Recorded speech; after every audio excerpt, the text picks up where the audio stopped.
All right, this is going to be titled, You Have an Income Problem.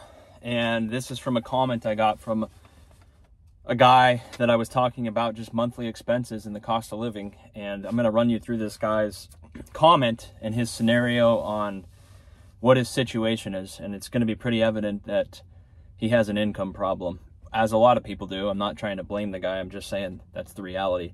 So this guy, I think, is around 25 years old based on his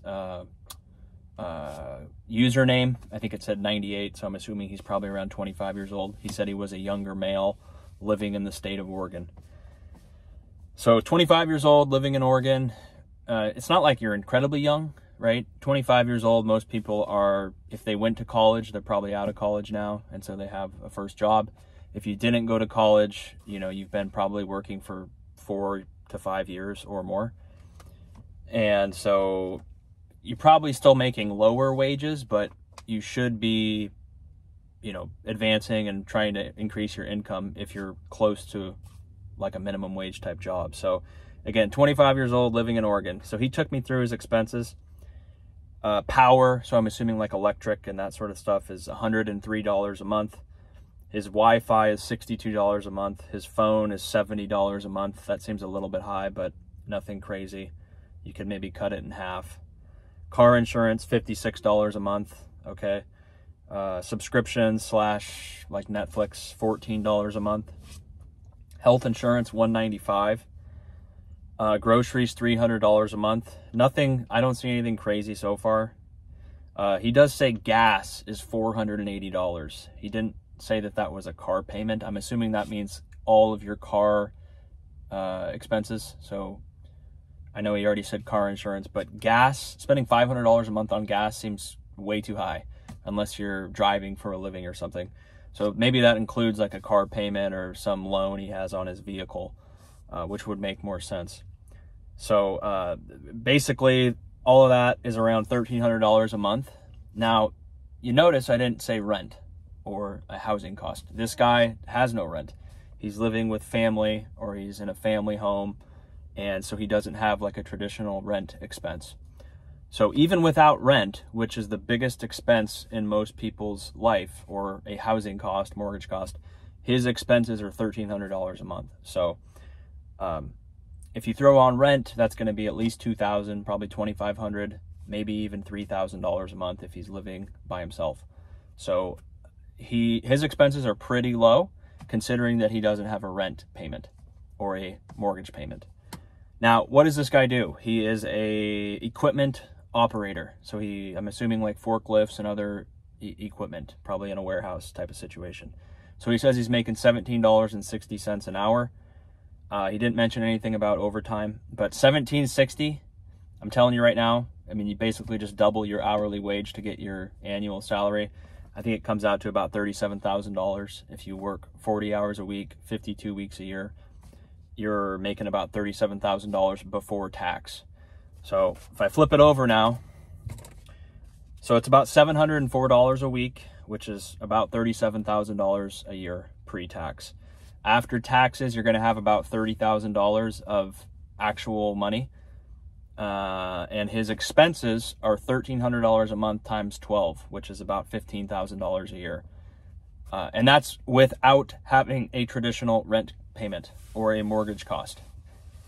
So he has after working an entire year and actually having to be somewhere and operate equipment and spend your time working, after the end of a year and paying your expenses, which by the way, don't even include rent. You're living with your family. All you have left is $15,000.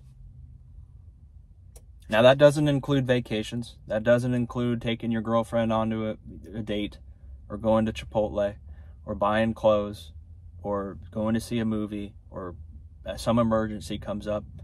He's got 15 grand after just the expenses I mentioned on the other side of this page. So, and he's working full time. It's not like it's a part-time job and he has his, free time to do whatever he wants. He's probably, he's working 40 hours a week probably.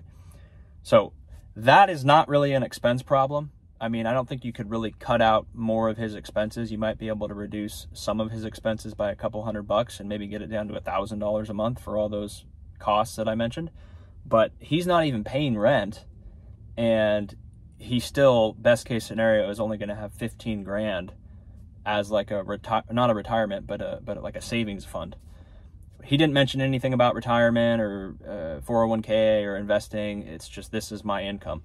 So it's not an expense problem, it's an income problem. So the first thing you'd obviously want to do is say, I need to make more money. I cannot be trading my time in this economy for $17 an hour. After tax and basic living expenses, you don't have anything. And this guy's already living in an engineered situation where he doesn't have to pay traditional rent, and he still doesn't have any money. So that is what I call an income problem, right? You can reduce your expenses down as far as possible. You still have to pay to eat. You still have to pay to, you know, put gas in your car and to do the basics. But if you still don't have money after reducing your expenses as much as you can, then you're not making enough money. And I would say that's true. You know, you have to get more skills or try to go to a different industry. If you are trading your time for 17, 18, even $20 an hour, there's just not enough hours that you can work. Even if you work 60 hours a week and you're getting overtime, the guy's still going to probably have maybe an extra 10 or 20 grand, which in the grand scheme of things, it's not going to change much, right? He's already not paying rent. So even if he makes another 20 grand per year, basically all that is going to go to rent or, you know, having a mortgage or something. So I read this guy's comment. I just felt bad. I was like, you know, geez, you're already living with family. You're working full time, doing a job that is not easy. I mean, it's not like you can work from home or just get to talk to people all day. You have to be operating equipment and using your body, and you're making $17 an hour, $17.60 an hour. So it's an income problem. You need to find ways to make more income because, again, trading your time for that amount of money, you're never going to get ahead. And that's, like I said, I know I said this 5-6 times, but that is literally without having to pay rent. The guy cannot save any money, really, realistically. And that is without having rent. So I just thought I wanted to talk about that because I thought it was crazy. And he's in an expensive state. Oregon's not a cheap state. I'm close to Oregon. Oregon's not cheap at all.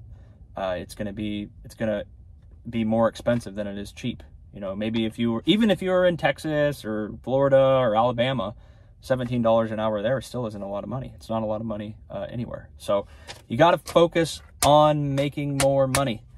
$17 an hour is not going to do it, no matter where you live. You know, maybe in the Philippines it'll work, but in the United States, no way. So let me know what you think. Subscribe. See you on the next one. Take care.